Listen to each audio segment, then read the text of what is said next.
किसान साथियों नमस्कार। मेरा नाम है जी सुशील कुमार, चक 3 जेम, तहसील अनूपगढ़, जिला श्री गंगानगर। आज आपको बताते हैं जी ये चारा एडवांटा कंपनी का जो न्यूट्री फीड है, ये मैंने दूसरी बार लगाया। पिछले साल भी लगाया था और अब की बार भी लगाया है। इसका बहुत बढ़िया रिजल्ट है। अपने अन्य जो भी चारे की फसलें हैं उनसे इसका रिजल्ट बढ़िया है। तो आज आपको बताते हैं इसका।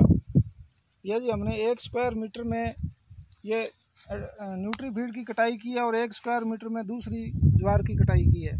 तो न्यूट्री फीड का जो वज़न है 1 स्क्वायर मीटर में जो कटाई की उसका 7.5 किलो वज़न आया है जी। तो इस हिसाब से अगर अपने देखें तो 1 एकड़ में ये 300 क्विंटल एक कटाई में आता है इसका वज़न। तो अपने दूसरी कटाई है तो दो कटाइयों में इसका 600 क्विंटल वज़न आ गया। अगर अपने 150 रुपये मार्केट भाव से देखें तो भी इसका 1 एकड़ में 90,000 रुपये की कॉस्ट बैठती है।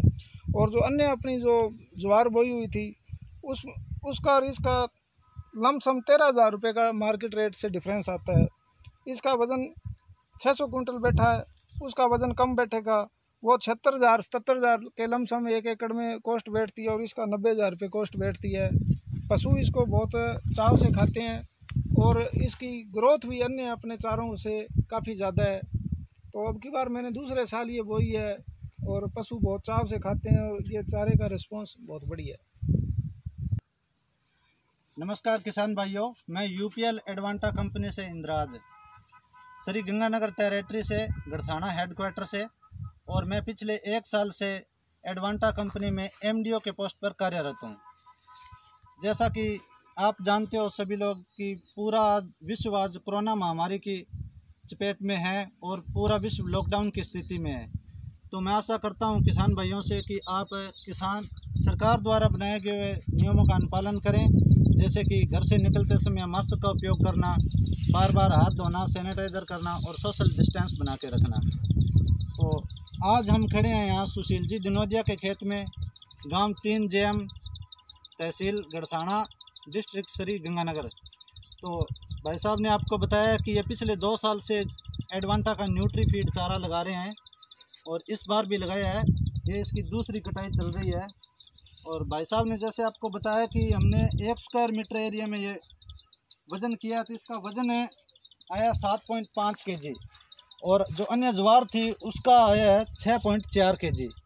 इस हिसाब से अपने इस न्यूट्री फीड की कॉस्ट देखी जाए तो ये 7.5 × 4,000 1 एकड़ का देखा जाए तो ये 300 क्विंटल प्रति एकड़ से प्राप्त होता है अपने को।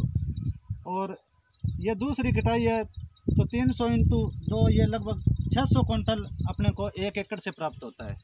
इस हिसाब से आज के बाज़ार भाव देखे जाएं तो ये अपने को लगभग 90,000 रुपये का प्रति एकड़ से इसका लाभ प्राप्त होता है।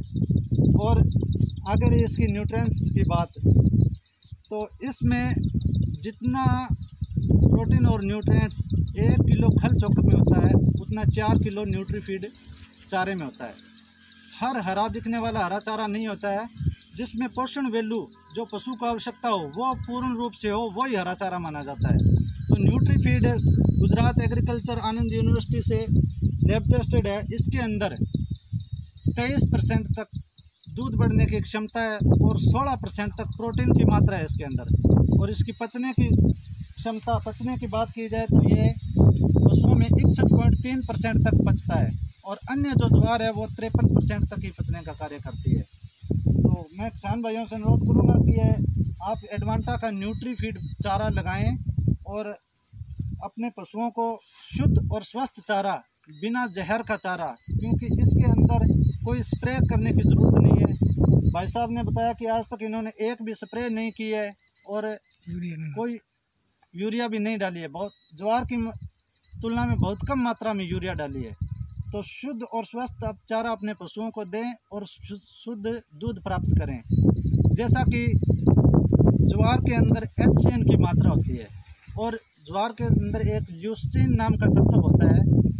ल्यूसीन की मात्रा अगर अधिक दूध के अंदर अधिक हो जाए तो मानव में एक प्लेग्रा नाम रोग उत्पन्न हो जाता है, जिससे मतलब गंजापन होता है उसमें। तो अपने बाल झड़ने की समस्या है, यह भी चारे से रिलेटिव है किसान भाइयों। यह समझने की बात है कि ज्वार के अंदर एक ल्यूसीन नाम तत्व होता है जो पशुओं के ज्वार खाने से उसकी मात्रा दूध में आ जाती है और दूध पीने से ये रोग मानव में फैलता है। प्लेग्रा नामक रोग होता है, गंजापन जिसे बोलते हैं। और इस न्यूट्री फीड में प्लेग्रा नामक रोग बिल्कुल ही नहीं होगा, क्योंकि इसमें ल्यूसिन की मात्रा 0 होती है। इसलिए मैं आशा करता हूं कि आप भी ये न्यूट्री फीड चारा लगाएं और खुद और अपने पशु को स्वस्थ रखें। धन्यवाद।